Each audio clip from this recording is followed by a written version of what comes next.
The Oracl3 Network.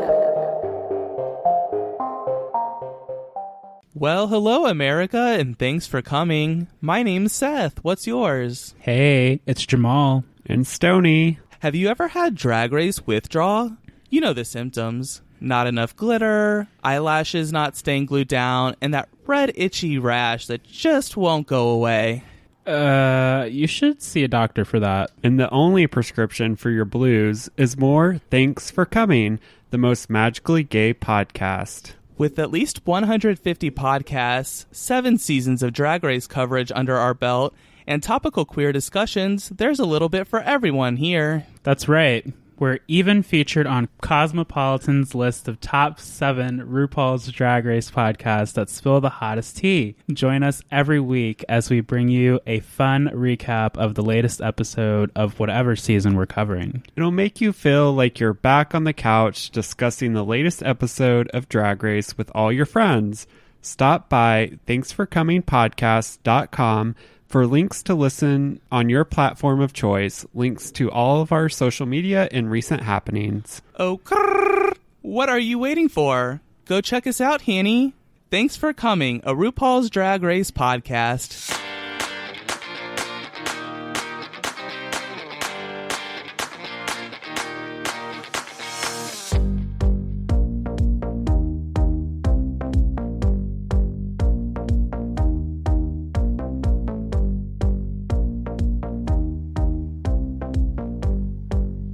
Hey, Rainbow Warriors. This is my disclaimer. Beyond the Rainbow is a true crime podcast. It's not suitable for young children, and maybe not even for some adults. I tend to swear like a sailor, and I'm kind of proud of that. Listener discretion is advised. Hey there, Rainbow Warriors. Welcome to Beyond the Rainbow, True Crimes of the LGBT. I'm your host, CJ.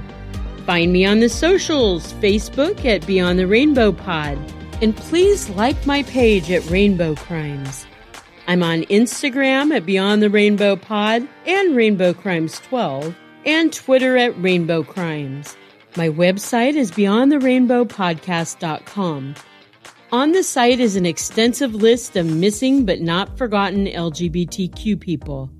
And should you want to help support the show, there's a link to my merch store on my site. Which, by the way, I'm proud to say, I found the cure to my American flag dilemma. I made it into a shirt. This episode is a special collaboration episode with my buddy JT, who's the host of Active Shooter Podcast.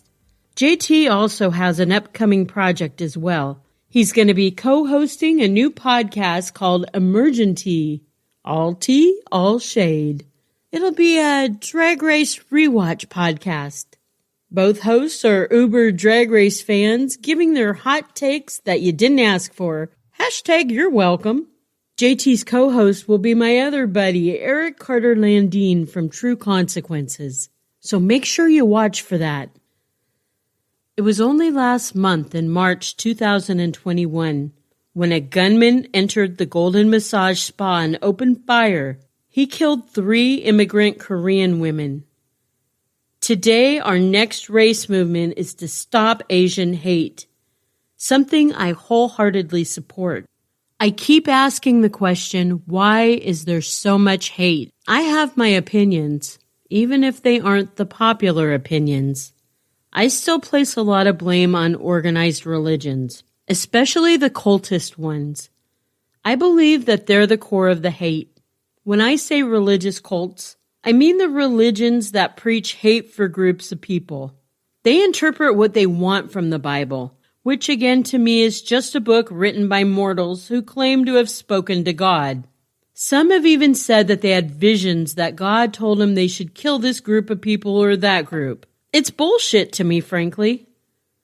The first, but definitely not the only that comes to mind, are the crazies from the Westboro Baptist Church. The ones that show up to funerals of children or soldiers with signs that say God hates fags.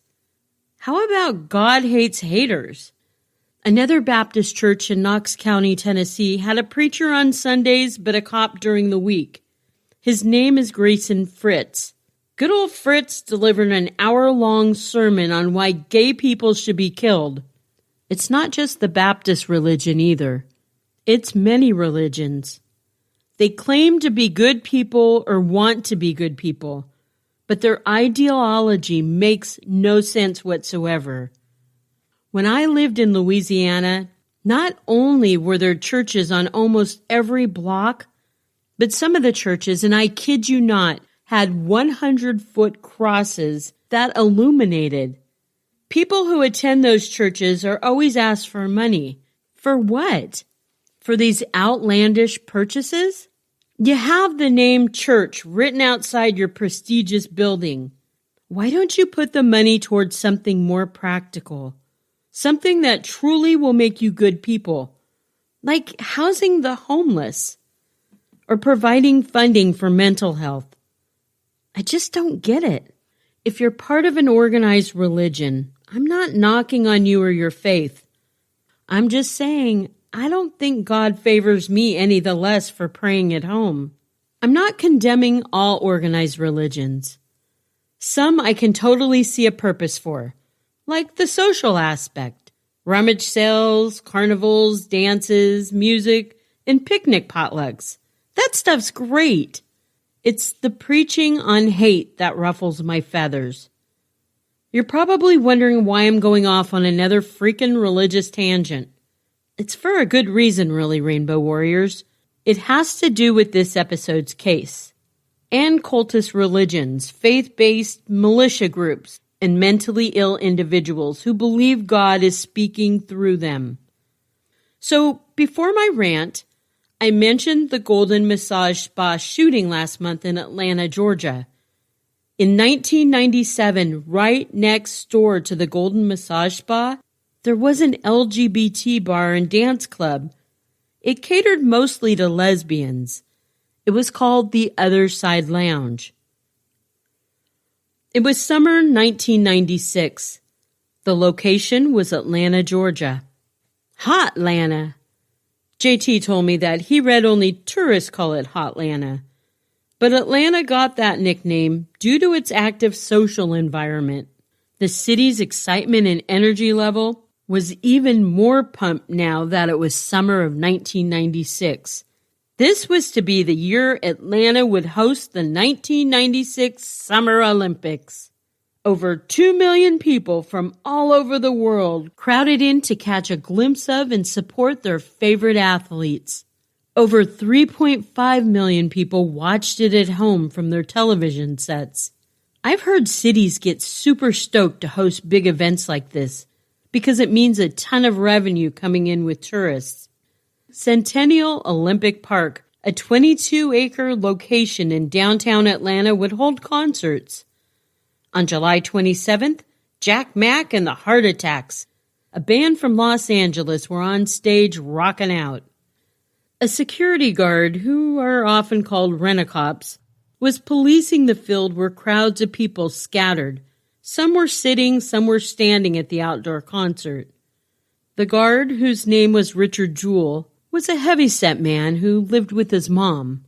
Maybe you know someone like Richard. I know I have. A socially awkward, nerdy kind of guy with a low self-esteem and very, very rule-bound. This was Richard. While Jack Mack and the Heart Attacks were entertaining the crowd, Richard noticed a backpack that was left unattended. Richard chased down some kids he thought the backpack belonged to. It did not. So Richard looked into the backpack. He saw a military vest loaded with 3 pipe bombs inside. Richard gently set the pack back down, and then he went and alerted the nearest police officer he could find. Richard was then instrumental in helping to evacuate the crowded venue. Amidst the evacuation, the bombs went off. It was a high-impact blast filled with woodworking nails and glass shards. 2 people ended up losing their lives, and 111 people were injured. If not for the fast thinking of Richard, many more lives would have been lost. The backpack had a directed charge, and it could have done entirely more damage than it did. It's assumed when Richard checked the backpack, he moved the directional quality of the steel plates that were inside. And that saved even more lives than just bringing attention to the bombs and assisting in evacuation. In initial press releases, Richard was being hailed a hero. His act of heroism was very short-lived, though. Once the FBI got involved in the case, they began to profile the bomber. The FBI felt Richard had all of the characteristics of what the bomber would metaphorically look like. Low self-esteem, lacking social skills, a loner. Richard would quickly become their number one suspect. Furthermore, the FBI was betting Richard had a hero complex. Someone who would go and set up a disaster so he could rescue people from it, and then gain positive attention for his heroics. A less than scrupulous Atlanta reporter named Kathy Scruggs got wind that Richard was being looked at by the FBI. In an attempt to boost her career, Kathy leaked the story in a front-page article she had written. 1 minute, he was America's sweetheart and a public hero. And the next minute, he was the most hated man in America. Thanks to Kathy Scruggs, that was Richard Jewell's fate. Nearly 6 months after the Centennial Olympic Park bombing, a pipe bomb that was similar to that of the park bomb exploded at a front corner of the Sandy Springs abortion clinic in Atlanta. Only 4 employees were inside at the time and nobody was hurt. About 45 minutes later, another pipe bomb was set off in a nearby trash bin outside. It went off as firefighters and law enforcement were cleaning up the mess and examining evidence from the first bomb detonated.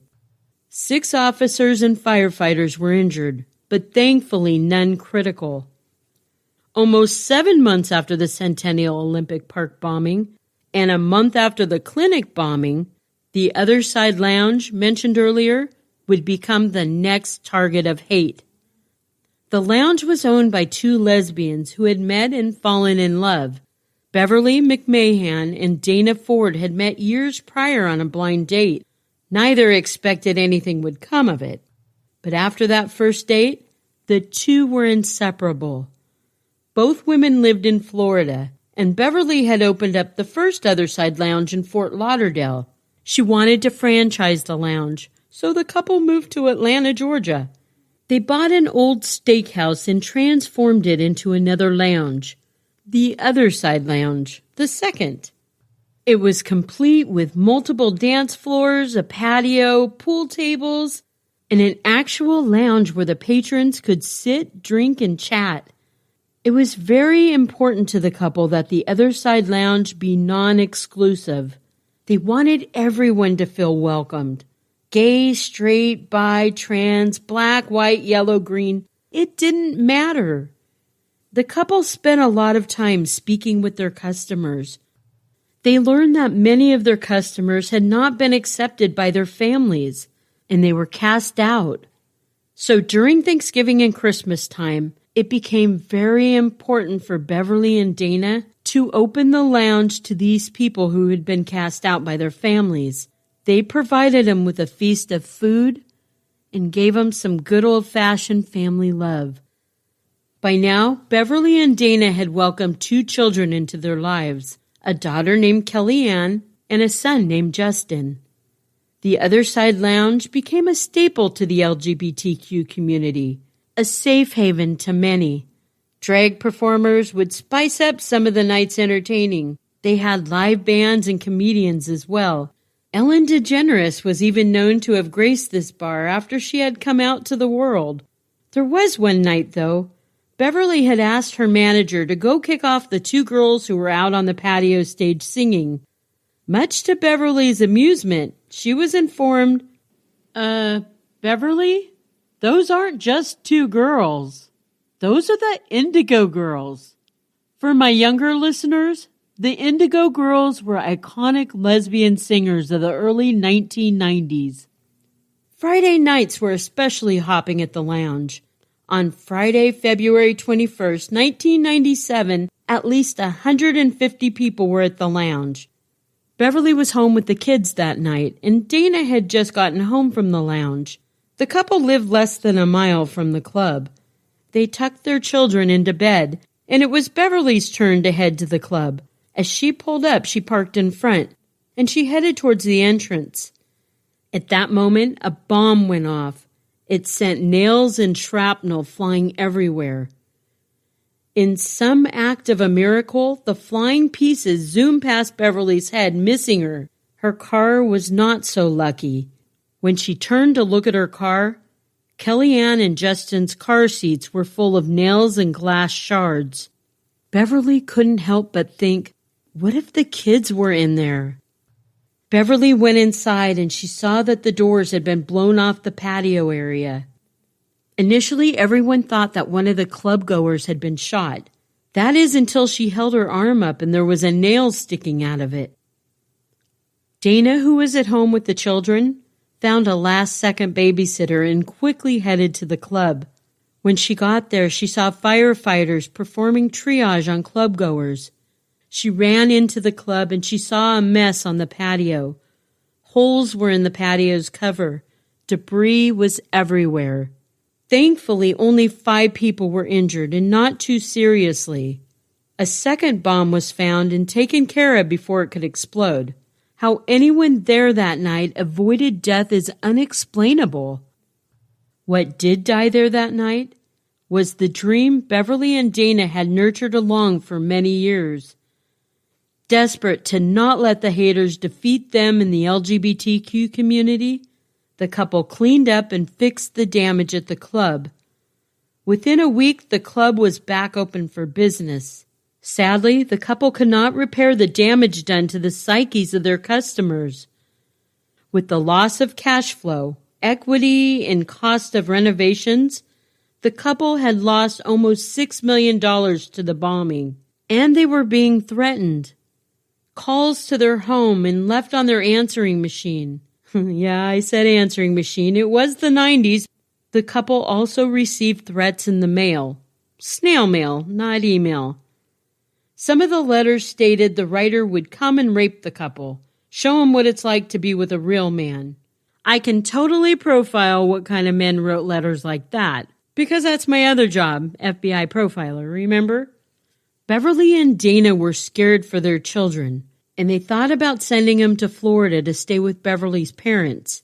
But the couple didn't want to back down from this adversity. They wanted to fight through it and shine.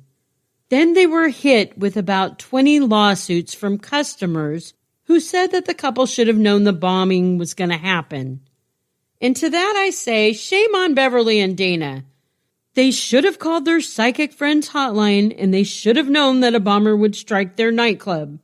The couple won against their lawsuits, thankfully, but they were so disheartened. They had done so much for their community, and then to have their community turn on them like this. The couple ended up closing the Otherside Lounge in Atlanta, Georgia.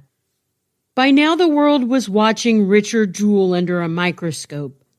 The FBI started to believe Richard had a partner in the bombings. He was under their eye 24/7, and he pretty much just stayed locked up in his home hiding from the press. Someone had to be doing the bombings.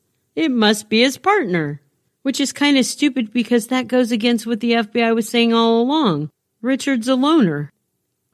It had been almost a year now since the bombing of the Otherside Lounge in Atlanta. On January 1998, almost a 2-hour drive from Atlanta, another abortion clinic was attacked with a remote nail bomb. A security guard, or what was left of him, died. A nurse for the clinic was very seriously injured. This was the 4th bomb attack in Georgia in a 2-year time span. But if the bomber is not Richard Jewell, then who? For that answer, Rainbow Warriors, we turn to my friend JT. In Rise Up and Salute the Sun, the writings of Susie Kassem, the author of the same name writes, "Killing in the name of religion defines someone who is ignorant, and actually void of religion. God does not condone terror. To kill innocent people, to make a political statement, is like shooting a dove to say hunting is wrong. I don't know about you, but placing a weapon of either minimal or mass destruction is beyond words. How do you quantify the size of a bomb? Is it lives taken? Damage costs induced? Fear levels rising? While Richard Jewell was being cornered as the bomber, and the case was being sensationalized by the media, one Eric Rudolph was planning his next strike. Rudolph can only be explained as a radicalized, right-wing, pro-life failure. While accomplished in some areas of life like survivalism, he truly had very few wins to his name.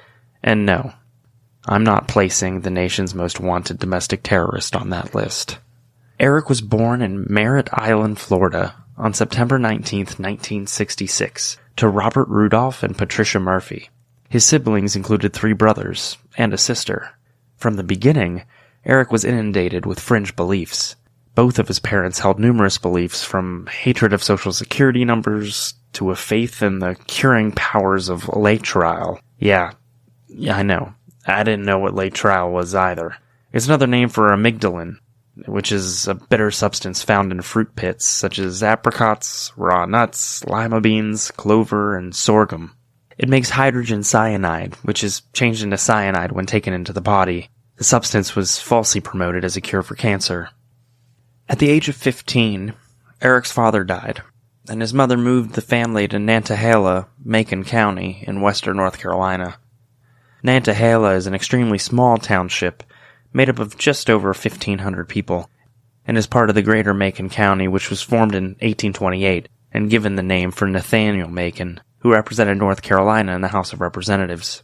As he grew older, Eric found a large portion of his identity residing in Christian identity. This was primarily due to his mother, who moved the family to Topton in 1981 to live near Nord Davis, who moved from Florida as well to become the leading patriarch of the racist and anti-Semitic Christian identity religion. More on this a little later. Rudolph attended the 9th grade at Nantahala School, but dropped out after that year. During his time there, as a freshman, Rudolph wrote a class paper denying the Holocaust ever happened. He also found a mentor in Thomas Branham, who was a survivalist and sovereign citizen who believed the government had no authority or jurisdiction over him. So far, we have an upheaval in his childhood, in both the death of his father and a physical upheaval by moving, only to have the empty void filled by religious fanaticism and Christian identity, and a survivalist, sovereign citizen. Needless to say, recipe for success? Around the year of 1982, Eric's mom and family moved again to Missouri to stay at another Christian identity compound for several months. This compound belonged to Dan Gaiman and his Church of Israel. Rudolph was fully immersed in the extreme ideologies. So, what is Christian identity? This anti-Semitic and racist theological group rose to a commanding position of the racist right in the 1980s. Christian, in name only, it asserts that white people, not Jews, are the true Israelites favored by God in the Bible. Nord Davis, mentioned earlier, built a large Christian identity compound in the area of western North Carolina. Davis claimed feats such as ending the Vietnam War, and had followers that included many of the most hardcore members of the militia movement. To give you an idea of what Davis felt, he once told a reporter, quote, "If you are an enemy of God, I'm obliged to kill you." Again, the best recipe for a sure winner. Eric eventually passed his GED and joined the U.S. Army, receiving basic training at Fort Benning in Georgia. In 1988, he attended the Air Assault School at Fort Campbell and reached the rank of Specialist E4. On the morning of graduation, students must complete a 12-mile march with a rucksack. A rucksack weighs an average of 102 pounds. Ultimately, 55% of students fail to graduate. Despite his, quote, successes in the Army, he was discharged from the Army for smoking marijuana. At the time, he was serving in the 101st Airborne Division at Fort Campbell, Kentucky. Post-discharge, Eric returned to North Carolina and continued to work as a carpenter, living off the system by accepting and only paying in cash. He refused to use banks or Social Security cards. He also would not pay taxes. Some reports say that Eric supplemented his income by growing marijuana in the woods. Due to his mentorship by Thomas Branham, the survivalist, and his green thumb moment planting marijuana in the woods, Eric got to know the wilderness well. Eric was also surrounded by hate. While western North Carolina is not technically a hotbed of hate, it has features that seem to attract people with extremist views. It's a remote area and possesses a resentment of the government that is a carryover from bootlegging days. White supremacist Ben Klassen moved there, as well as white supremacist attorney Kirk Lyons and paramilitary and survival trainer Bo Gritz, the Patriot leader. This region boasts so many sovereign citizens that believed the government was taken over by conspiracy, becoming illegitimate. They formed their own common law court. So, what makes a bomber? Therein lies the question of nature versus nurture. In this case, I think we can say that Eric's past, both in geographical location and immersion into extremism, created intense feelings and beliefs. When thinking about the basics of bombers, Malloy and McEllistream in their paper Bombing and Psychopathy, an Integrative Review, write that most bombers are single Caucasian males. If they are not single, they are involved in what is called a marriage of convenience. The age range is anything from 12 to the 6th decade of life. What makes bombing so attractive for individuals and groups? In Understanding Terrorism, Group Strategies in Counseling and Development, Poland writes about 5 reasons. 1. Bombings are the most effective way of attacking an enemy. They are lethal, indiscriminate, and cold-blooded. 2. Explosive and bomb technology, including manuals, are readily available at low or no costs. 3. One person with required expertise can make bombs. 4. Improved timing devices reduce the risk and allow terrorists to escape injury and detection. 5. Terrorists have learned that the bigger the explosion, and the greater the casualties, the more intense the coverage by news media. To sum up, bombs are efficient, effective, and potentially lethal. In terms of criminal typology, the personality types can vary as much as the devices that are created.